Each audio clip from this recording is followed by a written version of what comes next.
성도 여러분 안녕하세요. 네, 오늘은 11월 9일 화요일입니다. 부활이요 생명이신 그리스도의 은혜가 오늘 하루 성도님들의 삶에 충만하시기를 바랍니다. 오늘 본문은 고린도전서 15장의 내용입니다. 그 중에서 19절부터 20절까지 그 두 절의 말씀을 읽어보겠습니다. 만일 그리스도 안에서 우리가 바라는 것이 다만 이 세상의 삶뿐이면 모든 사람 가운데 우리가 더욱 불쌍한 자이리라. 그러나 이제 그리스도께서 죽은 자 가운데서 다시 살아나사 잠자는 자들의 첫 열매가 되셨도다. 아멘. 고린도전서 15장의 내용은 부활의 신앙의 중요성에 대해서 알려주고 있습니다. 바울은 부활이 곧 복음이라는 맥락에서 이렇게 말하고 있죠. 너희가 만일 내가 전한 그 말을 굳게 지키고 헛되이 믿지 아니하면 그로 말미암아 구원을 받으리라, 이렇게 알려주고 있습니다. 복음의 내용인 이 부활의 신앙을 굳게 지키고 헛되이 믿지 아니하면 구원을 받는다는 말이죠. 그리스도의 십자가와 부활은 그리스도의 복음의 핵심입니다. 복음을 제대로 알 때에 바른 신앙생활이 가능하며 반대로 복음을 모를 때에 바르게 신앙생활을 할 수가 없습니다. 고린도 교회에 있었던 많은 윤리적이고 실천적인 이런 문제점들은 사실 그리스도의 십자가와 부활을 제대로 이해하지 못했기 때문에 나타나는 징후였다는 것이죠. 그렇기 때문에 바울은 부활에 대해 말하면서 복음을 강조한 것입니다. 바울이 부활에 대해 가르치는 내용은 크게 세 부분입니다.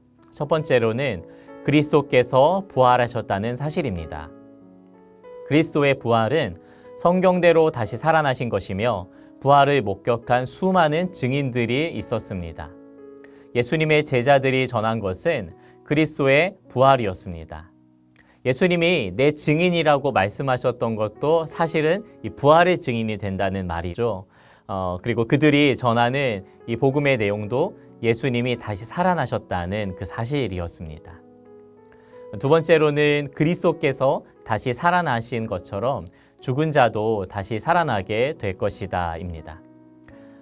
그리스도의 부활은 죽은 자의 부활과 연결이 됩니다. 바울은 죽은 자의 부활이 없다면 그리스도께서 다시 살아나실 이유가 없으며 우리가 전파하는 것도 헛것이고 믿음도 헛되다, 이렇게 알려주고 있습니다. 다시 말해서 죽은 자의 부활을 부인하는 것은 복음을 부정하는 것이라는 말입니다. 그리스도께서 살아나셨기 때문에 그리스도께 속한 사람들도 부활하게 된다는 것이 복된 소식, 복음이며 그것이 우리의 믿음인 것입니다. 세 번째로는 그리스도 안에서 부활의 육체는 썩지 아니할 것으로 변화하게 될 것입니다. 이 부분은 이미 죽은 자들로 인해서 혼란스러워하는 성도들에게 부활한다는 말이 의미하는 바가 무엇인지 알려주는 내용이라고 할 수가 있습니다. 바울은 35절에 죽은 자들이 어떻게 다시 살아나며 어떠한 몸으로 오는지 묻는 자들에게 어리석다, 이렇게 말하면서 부활의 육체가 하늘에 속한 육체라고 알려주고 있습니다. 첫사람 아담에게서 난 인류가 죽을 육체를 입고 살아가는 반면에 하늘에게서 난 둘째 아담에게서 난 그런 자들은 하늘에 속한 이의 형상을 입게 된다는 사실입니다. 그렇다면 부활을 사는 자는 어떻게 하루하루를 살아나가야 할까요?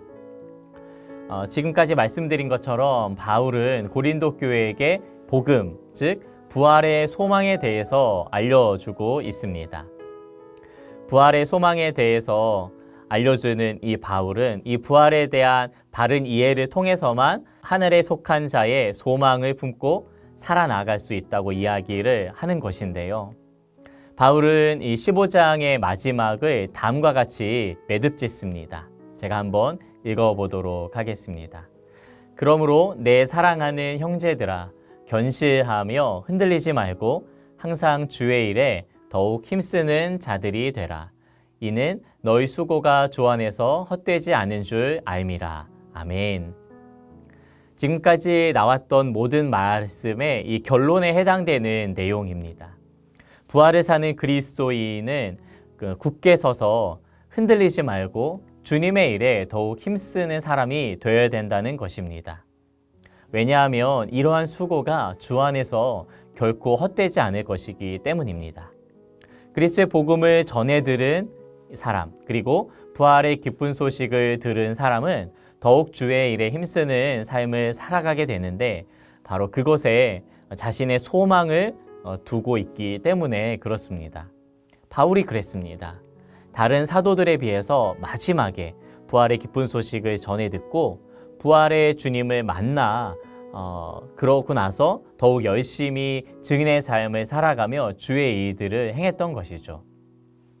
오늘 15장 10절에서는 바울은 이렇게 고백하고 있습니다.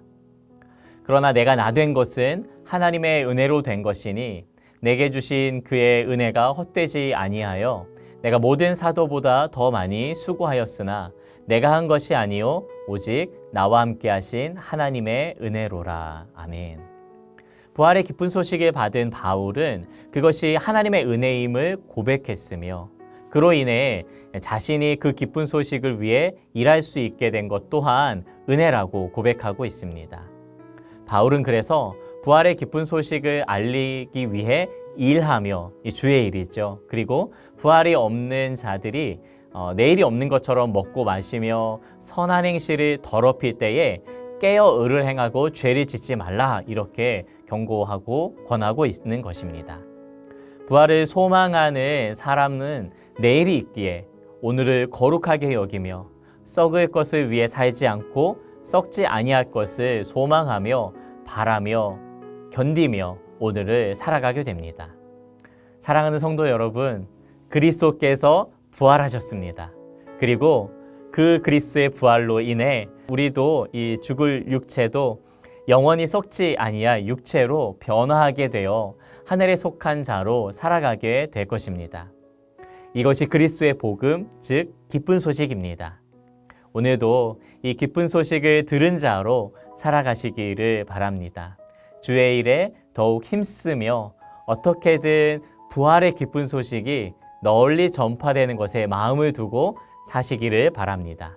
주 예수 그리스도를 통해 우리에게 승리를 주시는 하나님께서 우리와 늘 함께 하십니다. 할렐루야, 아멘. 같이 함께 기도하도록 하겠습니다. 하나님, 예수 그리스도의 부활을 믿습니다. 그리고 예수 그리스도의 부활로 인해서 우리 썩을 육체도 영원한 생명을 허락하신 하나님 안에 하늘에 속한 자로 우리의 육체가 변화되어 영원히 하나님과 함께하게 될 것을 믿습니다.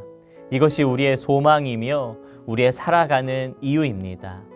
이 험하고 힘든 이 세상 가운데 영원한 하나님의 나라를 바라보며 그때를 소망하며 오늘을 힘다해 살아나갈 수 있도록 붙들어 주시옵소서.